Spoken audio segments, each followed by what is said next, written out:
Now to an update of the man charged in the shooting death of Cleveland police officer Jamieson Ritter last summer, as well as the murder of the shooter's grandmother. Delonte Hardy appeared in court today and was ordered by a judge to begin taking medication in an effort to restore competency to stand trial. 3 News investigator Lena Lina joined us here in the studio with what's next on that. Lena, good evening to you. Hi, Russ. Yes, Hardy has been at a treatment center in Columbus after being deemed incompetent to stand trial for the murder of Officer Ritter last 4th of July. In testimony today, the doctor in Hardy's case said Hardy stopped taking his medication after complaining about side effects. Prosecutors argued that Hardy has taken the medication before to make him competent to stand trial in an unrelated case, and it worked. In court today, they questioned the doctor why it took so long to ask the court to force Hardy to take the medication.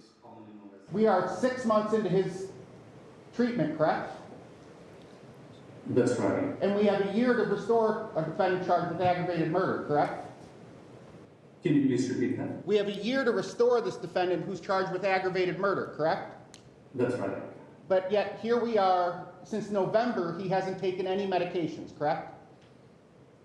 That's right.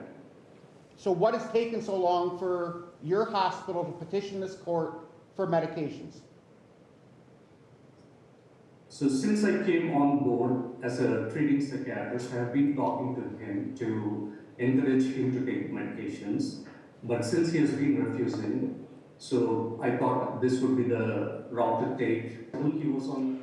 However, the defense, meanwhile, argued that there has not been an unusual delay. When a patient comes to your facility, is it important that you first build rapport with the patient? It is important. And that you get a baseline for where the patient is at? That's right. And it is not unusual for someone with a diagnosis to have fluctuations in their willingness to take medication, correct? That's right.